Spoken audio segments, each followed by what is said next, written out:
డయాబెటిస్ను నిరోధించడం. డయాబెటిస్ను నిరోధించడానికి ఉపయోగపడు చిట్కాలు. ఇక్కడ డయాబెటిస్ని నియంత్రించి వాటి వల్ల కలిగే దుష్ఫలితాల నుండి విముక్తి పొందడానికి కొన్ని చిట్కాలు ఇవ్వబడ్డాయి. ఇవి డయాబెటిస్ నివారణకు చాలా ముఖ్యమైన సూత్రాలు. స్థిరమైన నిర్ణయాలు తీసుకోవడం. ఎక్కువ భాగం డయాబెటిస్ నివారణ మార్గం మన చేతుల్లోనే ఉందనే విషయం మనం గమనించుకోవాలి. వ్యాధిగ్రస్తులు పటిష్టమైన నిర్ణయాలు తీసుకుని అవి ఖచ్చితంగా అమల్లో పెట్టాలి. క్రొవ్వు మరియు రక్తపోటును అదుపులో ఉంచుకోవడం. అధిక రక్తపోటు మరియు డయాబెటిస్లు రక్తనాళాలను పాడు చేస్తాయి. అధికమైన కొవ్వుగల డయాబెటిస్ వ్యాధిగ్రస్తులకు ఇంకా త్వరగా రక్తనాళాలపై ప్రభావం పడుతుంది, లేదా హార్ట్ అటాక్ రావడం లేదా తీవ్రమైన పరిణామాలకు దారితీస్తుంది.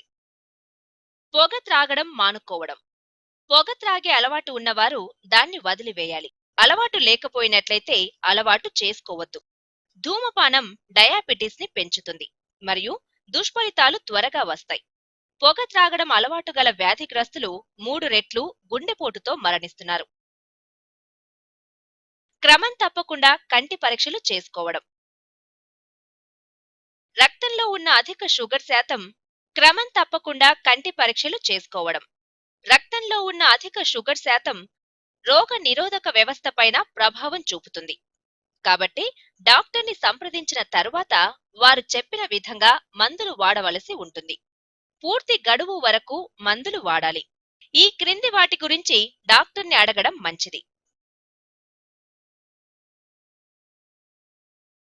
Flu vaccine, pneumonia vaccine, tetanus shot, hepatitis B vaccine. దంతాల గురించి జాగ్రత్త తీసుకోవడం. డయాబెటిస్ పంటి చిగురుల మీద ఇతర నోటి సంబంధిత సమస్యలకు దారితీస్తుంది. రోజుకు 2 సార్లు బ్రష్ చేసుకోవాలి మరియు పంటి సంబంధిత పరీక్షలు చేసుకోవడం మరచిపోవద్దు. పాదాల గురించి జాగ్రత్త తీసుకోవడం. డయాబెటిస్ పాదాలపైన గల నరాలపై ప్రభావం చూపి రక్త ప్రసరణ తగ్గింపచేసి అనేక సమస్యలకు దారితీస్తుంది. పుండ్లు పడితే మానడానికి కూడా చాలా సమయం పడుతుంది. దాన్నుండి పెద్ద పెద్ద ఇన్ఫెక్షన్లు కూడా రావచ్చు. గోరువెచ్చని నీటితో రోజు పాదాలను కడుక్కోవడం. పాదాలకు పగుళ్లు లేదా పుండ్లు పడడం లేదా ఎరుపు రంగుకు మారడం వంటివి ఉన్నాయో చూసుకోవాలి.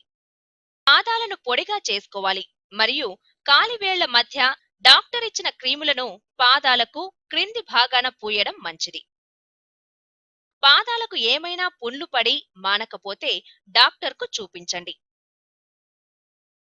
రోజు ఒక ఆస్పిరిన్ తీసుకోవడం. ఇది రక్త ప్రసరణకు బాగా తోడ్పడుతుంది. ఇది గుండె సంబంధిత వ్యాధులు రాకుండా నివారణకు తోడ్పడుతుంది. ఒత్తిడిని తగ్గించుకోవడం. మానసిక లేక శారీరక లేదా ఇతర ఒత్తిళ్లను అదుపులో ఉంచుకోవాలి. ఒత్తిడి ఇన్సులిన్ పై ప్రభావం చూపి సరిగా పనిచేయనివ్వదు. ఎలా ప్రశాంతంగా ఉండాలో తెలుసుకోవడం మంచిది. ఆల్కహాల్ సేవిస్తున్న ఎడల తీసుకోవలసిన జాగ్రత్తలు. ఆల్కహాల్ లో బ్లడ్ షుగర్ కి కారణం అవుతుంది. మీరు మద్యం సేవిస్తున్నట్లయితే భోజనంతో పాటు తీసుకోండి. కేలరీల గురించి మాత్రం మరచిపోవద్దు. తీసుకున్న ఆహారాన్ని పరీక్షించుకోవడం. తీసుకునే ఆహారం మేలైనది అయి ఉండాలి మరియు బరువు విషయంలో కూడా నియంత్రణ ఉండాలి. అధిక బరువు ఉండకూడదు. రోజు వ్యాయామాలు. రోజు వ్యాయామం వల్ల తీసుకునే మందులు బాగా పనిచేస్తాయి మరియు బరువు కూడా అదుపులో ఉంటుంది.